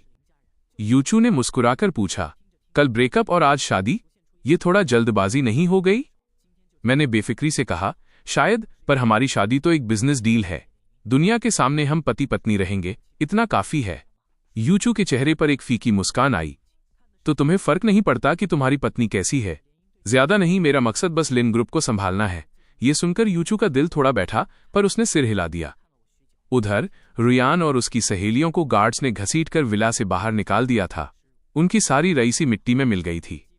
विला की सीढ़ियों के नीचे रिपोर्टर्स खड़े थे जो इस इंटरनेशनल बेइज्जती को कैमरों में कैद करने के लिए तैयार थे। कुछ समझदार रिपोर्टर्स ने लियू रुयान को तुरंत पहचान लिया और चिल्लाते हुए उसकी तरफ भागे, लियू मिस, क्या आप भी शेन मिस और मिस्टर लिन की शादी में इनवाइटेड थीं? आपकी हालत कुछ ठीक नहीं लग रही, क्या अंदर कुछ अनहोनी हुई है? एक रिपोर्टर के पीछे पूरी भीड़ कैमरा और माइक लेकर टूट पड़ी। रुयान का मूड पहले ही खराब था, ऊपर से खुद को इस तरह बेइज्जत होते देख वो आग बबूला हो गई। उसने सामने खड़े रिपोर्टर को धक्का दिया, 2-3 कैमरे पटक कर तोड़ दिए और वहां से निकल गई। उसी रात लियू रुयान द्वारा पत्रकारों से मारपीट की खबर हेडलाइंस में थी। लियू ग्रुप की साख रातों रात मिट्टी में मिल गई और उनके खिलाफ निगेटिव खबरों की बाढ़ आ गई। लियू परिवार ने पैसा पानी की तरह बहाया, पर खबरें दब नहीं पाईं।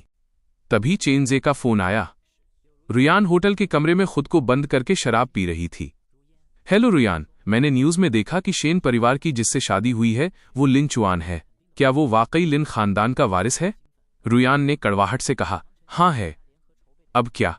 चेनजे की आवाज में एक लालच भरी चमक थी। जियाजिया ने मुझे बताया कि लियू, तांग, चेन और शिया परिवारों का जो बड़ा जॉइंट प्रोजेक्ट है उसका फाइनल फैसला बीजिंग से होना है।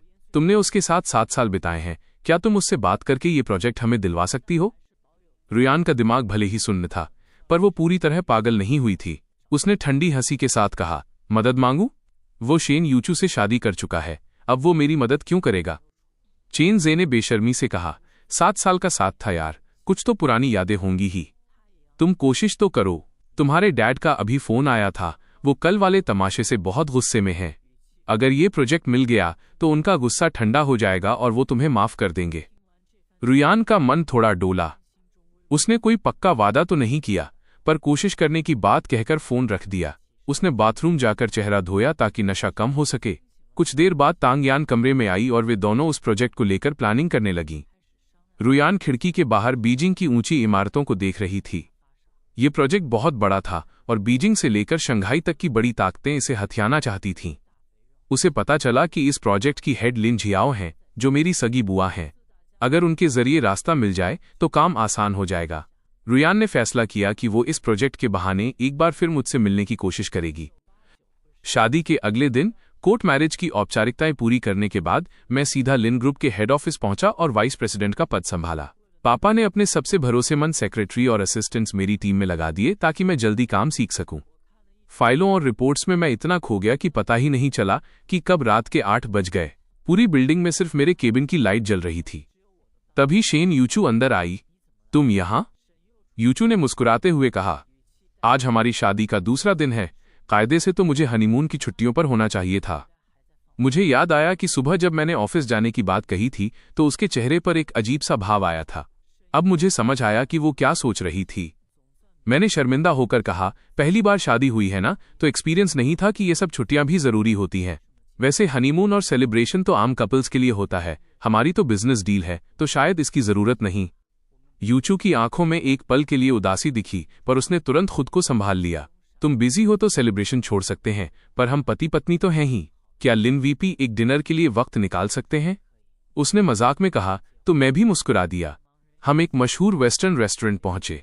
डिनर का वक्त था और हम देर से आए थे, इसलिए केबिन खाली नहीं थे। मुझे भूख लगी थी तो यूचू की मर्जी से हम हॉल में ही खिड़की के पास एक कोने में बैठ गए। यूचू ने मेन्यू मुझे दिया और वहां की मशहूर डिशेस के बारे में बताया। मैंने अपनी पसंद की 4-5 चीजें ऑर्डर की और मेन्यू उसे वापस दिया। यूचू ने अपने लिए कुछ अलग से ऑर्डर नहीं किया। तुम और कुछ नहीं मंगाओगी? मेरा स्वाद शायद तुम्हें पसंद ना आए। उसने सिर हिलाया और मेरी आंखों में देखते हुए कहा, अब हम साथ हैं तो रोज एक ही मेज पर खाना खाएंगे। जो तुम्हें पसंद है मैं भी उसे ट्राई करना चाहती हूं। हमने शादी की है, खुद को बेचा नहीं है। तुम्हें जो पसंद हो या जो कहना हो तुम बेझिझक कह सकते हो। हम हर बात पर चर्चा कर सकते हैं। हर बात पर? क्या हनीमून कैंसिल करने पर भी चर्चा हो सकती है? मुझे लगा वो कुछ बड़ा मांग लेगी, पर उसने फिर से हनीमून की बात छेड़ दी। तुम वाकई जाना चाहती हो? हमने शादी के लिए बहुत मेहनत की है और मैं थोड़ा आराम करना चाहती हूँ। साथ ही दोनों परिवार चाहते हैं कि हम एक दूसरे को जल्दी समझें। हनीमून उसके लिए अच्छा मौका है। तुम्हें क्या लगता है?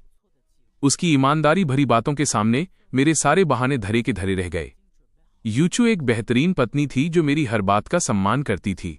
हनीमून मेरे लिए भले ही मायने न रखता हो, पर मैं उसका दिल नहीं तोड़ना चाहता था, इसलिए मैंने हाँ कह दी। मेरा जवाब सुनकर वो खिल उठी। लियू रुयान पूरे दिन लिन ग्रुप की बिल्डिंग के नीचे मेरा इंतजार करती रही। जब हम रेस्टोरेंट पहुंचे तो वो भी पीछे पीछे आ गई। वो मुझसे अकेले में बात करना चाहती थी, पर पूरे डिनर के दौरान मैं अपनी सीट से नहीं उठा। मैं और यूचू हंस हंसकर बातें कर रहे थे, एक दूसरे को खाना सर्व कर रहे थे। ये सब देखकर रुयान अंदर ही अंदर जल रही थी। 2 घंटे तक उसके सामने खाना रखा रहा, पर उसने एक निवाला भी नहीं चखा। उसकी नजरें बस मेरे मुस्कुराते चेहरे पर टिकी थीं। जब मैं वॉशरूम जाने के लिए उठा तो रुयान तुरंत मेरे पीछे आई और गैलरी में मुझे रोका। लिन चुआन, तुमने शेन यूचू से शादी के लिए हाँ क्यों की?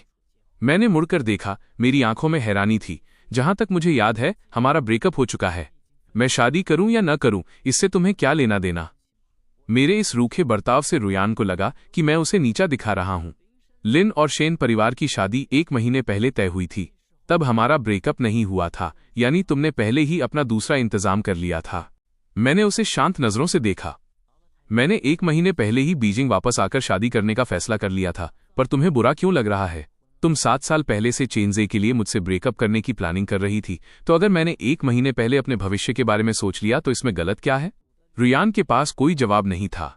उसने मुट्ठियां भींच लीं और पछतावे के साथ बोली, मेरे और उसके बीच वैसा कुछ नहीं था जैसा तुम सोच रहे हो। मैं जानती हूं वो मुझे पसंद नहीं करता, पर वो वादा मेरे दिल में एक बोझ बन गया था।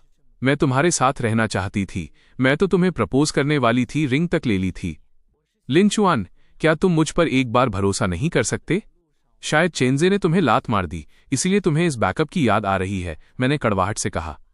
दुख की बात यह है कि मेरी शादी हो चुकी है। रुयान, बेहतर होगा कि तुम चेनजे को ही प्रपोज करो, शायद वो मान जाए। मेरा तंज सुनकर वो और भी टूट गई। उसने मेरा हाथ पकड़ने की कोशिश की, पर मैं पीछे हट गया। मैंने उसे कभी प्यार नहीं किया, मैं बस बेवकूफ थी। उस रात के बाद मुझे एहसास हुआ कि मुझे तुम्हारी आदत हो गई है। मैं वाकई तुमसे शादी करना चाहती थी। मुझे उसकी बातों पर अब घिन आ रही थी। तुम्हें गुस्सा है कि चेनजे ने तुम्हें इस्तेमाल किया और छोड़ दिया। तुम्हें लगता है कि तुम्हारी 7 साल की तपस्या बेकार गई और तुम खुद को बेचारी समझ रही हो। पर क्या तुमने कभी सोचा है कि तुम और चेनजे एक जैसे ही हो? उसने तुम्हें लटका कर रखा और तुमने मुझे। तुम सब एक ही थाली के चट्टे बट्टे हो। तो मेरे सामने ये पहचानने में गलती हो गई या पछतावे का नाटक करने की जरूरत नहीं है। मेरे इन शब्दों ने लियू रुयान के चेहरे का सारा खून निचोड़ लिया। वो बिल्कुल सफेद पड़ गई। मुझे उसकी हालत से कोई फर्क नहीं पड़ रहा था और मैं इस बहस को आगे नहीं खींचना चाहता था। मैं मुड़कर हॉल की तरफ जाने लगा, पर जैसे ही हम एक दूसरे के पास से गुजरे, रुयान खुद को रोक नहीं पाई और उसने मेरा हाथ पकड़ लिया। मेरे सब्र का बांध अब टूट चुका था। मैंने झटके से अपना हाथ छुड़ाया। उस छीना झपटी में ऊपर छत पर लगा हुआ भारी भरकम झूमर चरमराकर टूटा और सीधा मेरे सिर की तरफ गिरने लगा। खतरा देखते ही रुयान ने बिना सोचे मुझे एक तरफ धक्का दे दिया।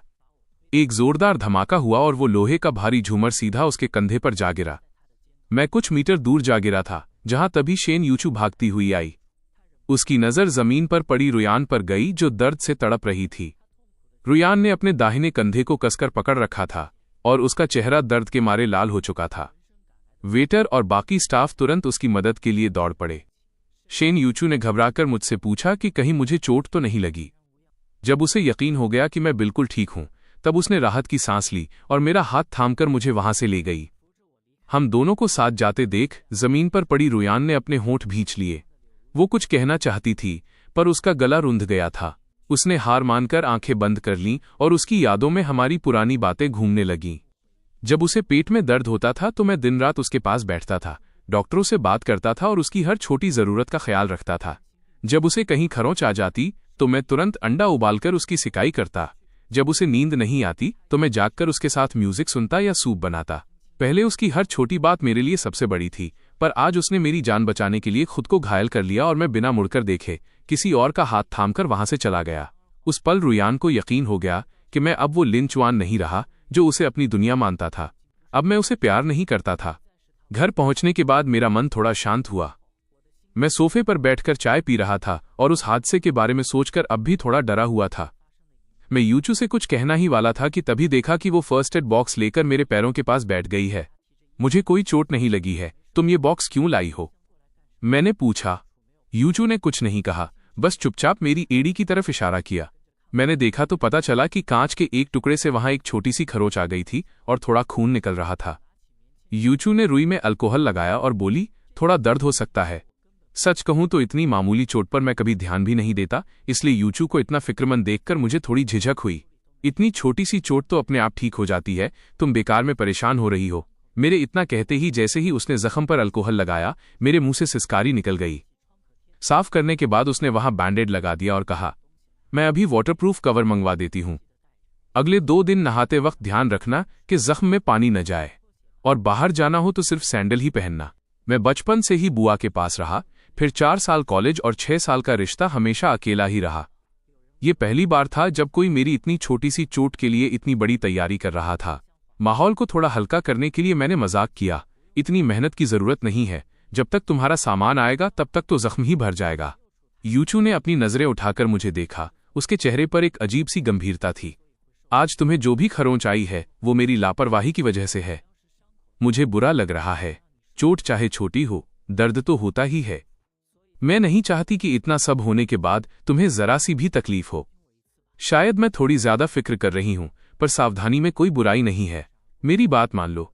उसकी आवाज में इतनी सच्चाई और उसकी आंखों में जो हल्का सा पछतावा था, उसने मेरे दिल के तारों को छेड़ दिया। मेरा दिल जोर से धड़कने लगा। मैं उसकी आंखों में नहीं देख पाया और बस सिर हिलाकर हां कह दी। यूचू के जाने के बाद तांग यान का फोन आया। लिन चुआन, तुम इतने पत्थर दिल कैसे हो सकते हो? रुयान ने तुम्हारी जान बचाने के लिए इतनी गहरी चोट खाई और तुम उसे देखने तक नहीं आए? उसके इस बेमतलब के इल्जाम पर मुझे गुस्सा आ गया। मैंने ठंडी हंसी के साथ कहा, अगर वो मुझे जबरदस्ती रोकती नहीं तो वो झूमर मेरे सिर पर गिरता ही नहीं। उसे चोट लगी है तो ये उसके अपने किए का फल है, इसमें मेरी क्या गलती? तांग यान चिल्लाई, जो भी हो, आखिरी वक्त पर उसने तुम्हें धक्का देकर बचाया तो सही। क्या तुम्हें पुरानी यादों का जरा भी एहसास नहीं है? मुझे उसकी इन बातों पर हंसी आ रही थी। मैंने बात खत्म करने के लिए झूठ बोल दिया। मेरा भी मन था आने का, पर मेरे पैर में भी गहरी चोट आई है और मैं अभी चल नहीं सकता। फोन पर सन्नाटा छा गया। फिर उसने गला साफ करते हुए नरम आवाज में कहा, ठीक है, अगर नहीं आ सकते तो कोई बात नहीं, पर एहसान तो चुकाना होगा। मैंने सुना है 1 महीने बाद यूनिडाओ प्रोजेक्ट की लॉन्चिंग पार्टी है। तुम बस अपने सेक्रेटरी से कहकर हमारे लिए कुछ इनविटेशन कार्ड्स भिजवा दो तो समझो हिसाब बराबर। तो ये था इनका असली मकसद। मैं मन ही मन हंसा और हां कह दिया। फोन रखने के बाद मैंने बुआ को मैसेज करके इस प्रोजेक्ट के बारे में पूछा और कुछ इनविटेशन कार्ड्स का इंतजाम करने को कहा। अगले कुछ दिनों तक शेन यूचू साई की तरह मेरे साथ रही। पहले तो मैं उसे अपने काम पर ध्यान देने को कहता, पर वो हर बार हनीमून की छुट्टियों का बहाना बनाकर रुक जाती। धीरे धीरे मुझे उसकी आदत होने लगी। काम में कोई भी दिक्कत आती तो वो अपनी राय देती जो वाकई काम की होती थी। देर रात जब मैं ऑफिस का काम करता वो अपना लैपटॉप लेकर पास बैठ जाती और अपना काम करती। अगर उसे कहीं बाहर जाना होता तो वो मुझे बताकर जाती।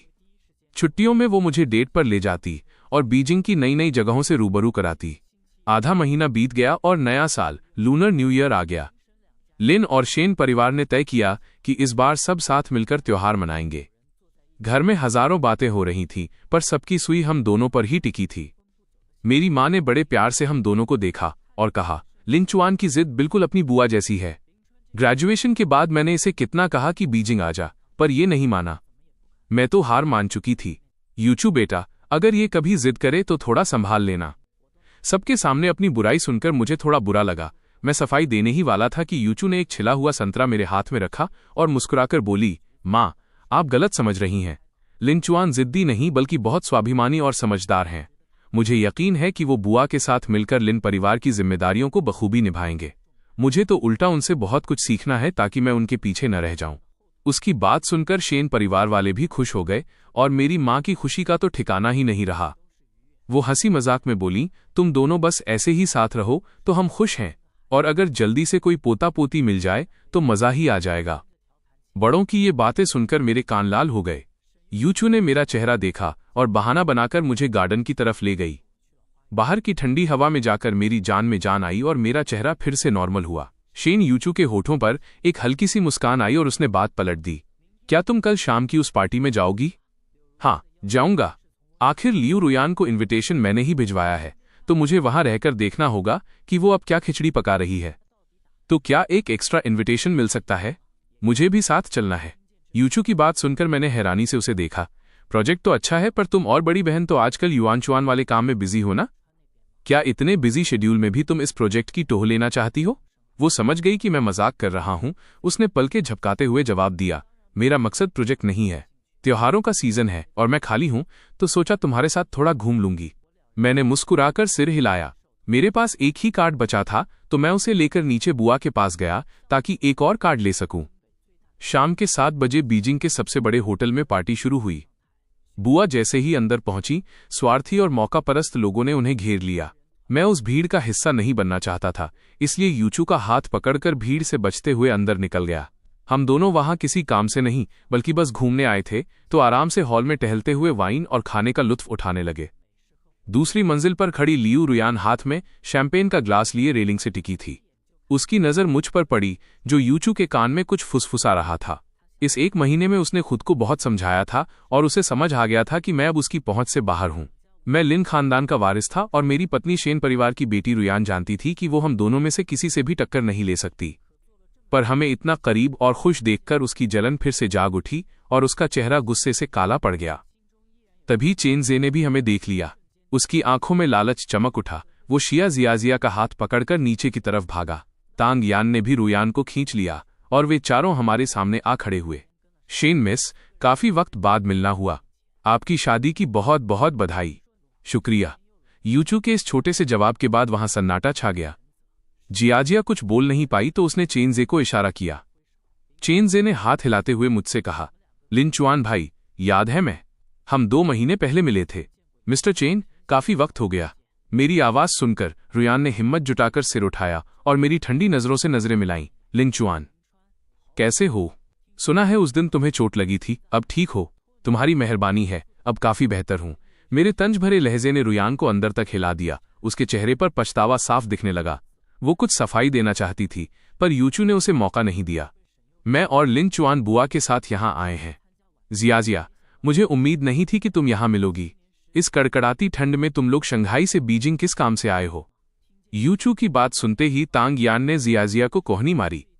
जियाजिया ने मौका देखते ही कहा, हमें भी इस युंडाओ प्रोजेक्ट में थोड़ी दिलचस्पी थी, तो सोचा देख लें। सुना है लिनचुआन की बुआ ही इसकी हेड हैं। यूचू, क्या तुम पुरानी दोस्ती के नाते हमें उनसे मिलवा सकती हो? यूचू ने तुरंत जवाब नहीं दिया। उसने मेरी तरफ देखा जैसे मेरी मर्जी पूछ रही हो। हमने आंखों ही आंखों में इशारा किया और मैंने कहा, मदद तो करना चाहता हूं, पर आप देख ही रहे हैं कि बुआ अभी बहुत बिजी हैं, शायद अभी मिलना मुमकिन नहीं होगा। तीनों समझ गए कि मैंने साफ मना कर दिया है। वे ज्यादा बहस नहीं करना चाहते थे, इसलिए औपचारिकता निभाकर चले गए। सिर्फ लियू रुयान वहीं खड़ी रही जैसे कुछ कहना चाहती हो। मैंने उसे इग्नोर किया और यूचू को लेकर आगे बढ़ गया, पर वो किसी साए की तरह हमारे पीछे पीछे चलने लगी। पहले हॉल, फिर दूसरी मंजिल और फिर गार्डन तक। जब आसपास कोई नहीं था तो यूचू मुड़ी और शांत आवाज में बोली, मिस लियू, आप काफी देर से मेरा और मेरे पति का पीछा कर रही हैं, क्या कुछ कहना है? रुयान को अपनी गलती का एहसास हुआ और उसने हकलाते हुए बहाना बनाया, सॉरी, मैंने थोड़ी ज्यादा पी ली है, रास्ता भटक गई थी। इस घटिया बहाने पर यूचू को हंसी आ गई, पर उसका लहजा बर्फ जैसा ठंडा था। एक बार भटकना तो समझ आता है, पर हमेशा के लिए मत भटक जाना। लिनचुआन शायद पुरानी यादों की कद्र करते हों, पर मेरा लियू परिवार से कोई रिश्ता नहीं है। मेरे लिए तुम बस एक अजनबी हो। इस सीधी धमकी ने रुयान के पैरों तले जमीन खिसका दी। वो जानती थी कि अगर यूचू ने ठान लिया तो लियू परिवार का शंघाई से नामो निशान मिट सकता है। वह अपने परिवार की किस्मत दांव पर नहीं लगा सकती थी, इसलिए खामोशी से वापस हॉल में चली गई। वहां चेन जे बुआ को घेर कर खड़ा था। लिन मैम, आपका भतीजा मेरा दोस्त है, आप उनकी खातिर ही सही हमारे साथ एक ड्रिंक तो ले सकती हैं।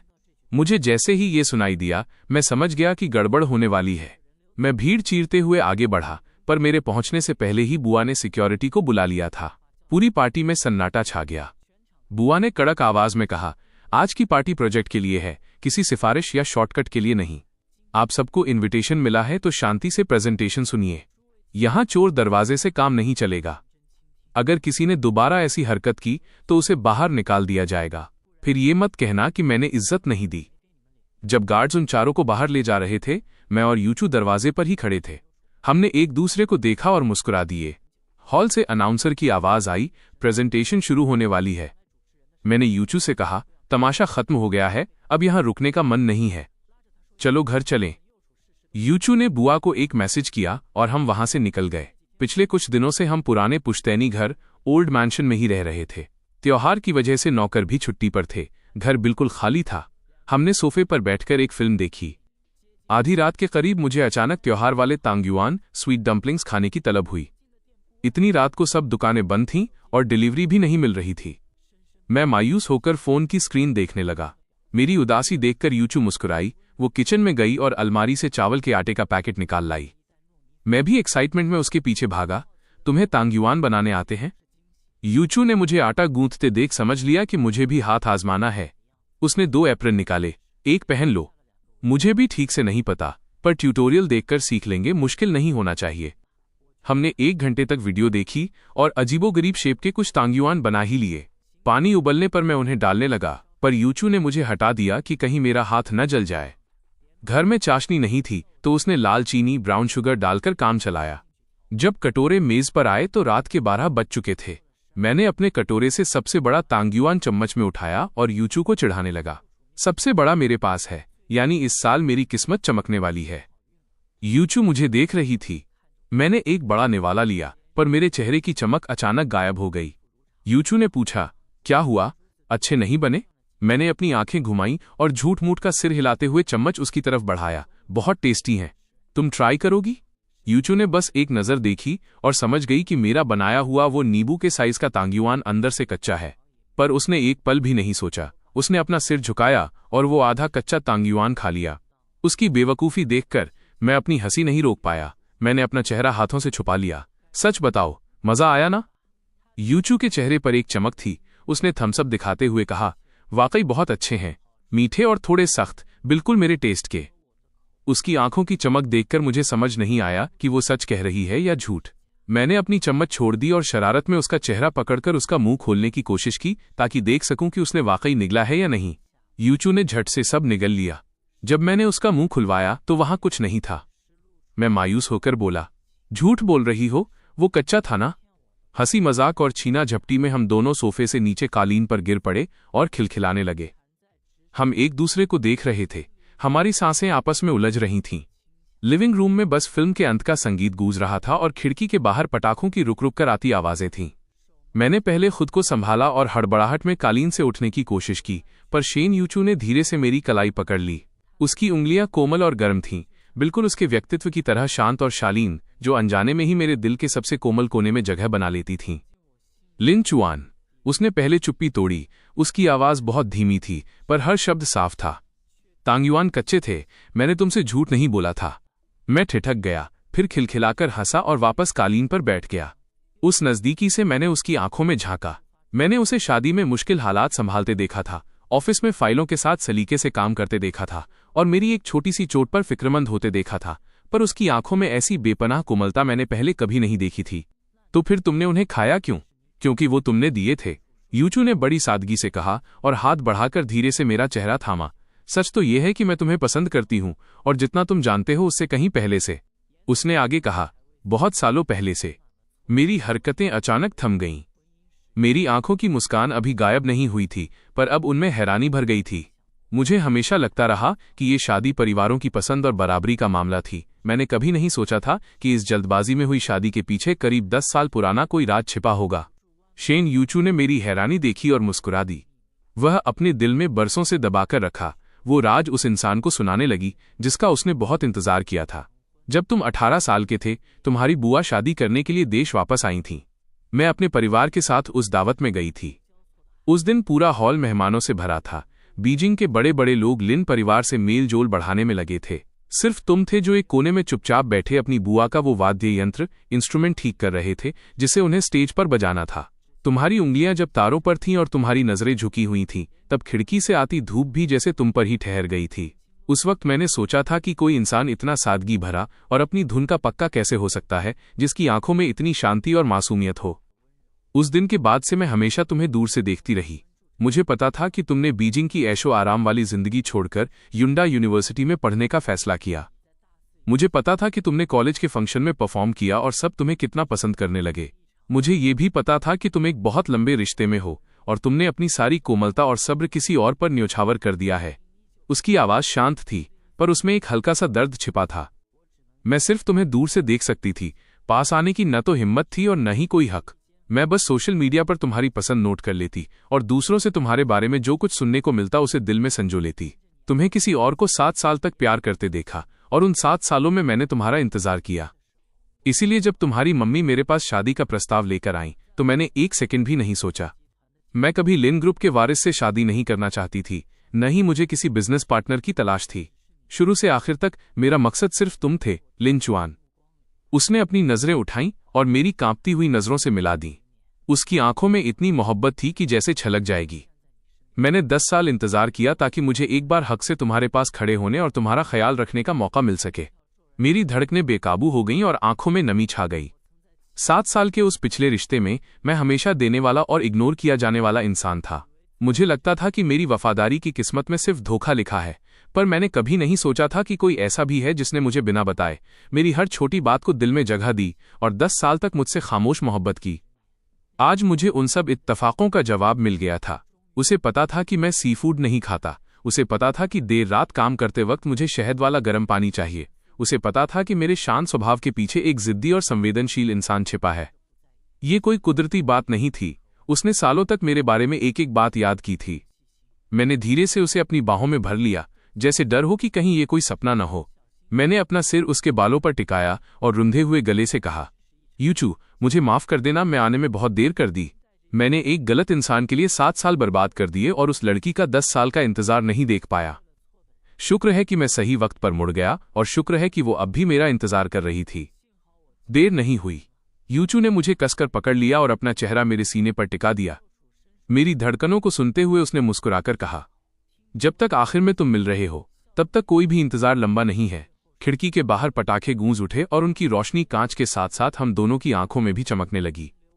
उस रात हमने बिजनेस डील या किसी दिखावे की बात नहीं की। हमने बस सोफे पर बैठकर वो आधे कच्चे तांग्युआन खाए और उन सालों की बातें की जो हमने एक दूसरे के बिना गुजार दिए थे। मुझे पहली बार एहसास हुआ कि किसी के दिल के केंद्र में होना और इतनी शिद्दत से चाहा जाना कैसा सुकून देता है। इसके बाद सब कुछ वैसा ही हुआ जैसा होना चाहिए था।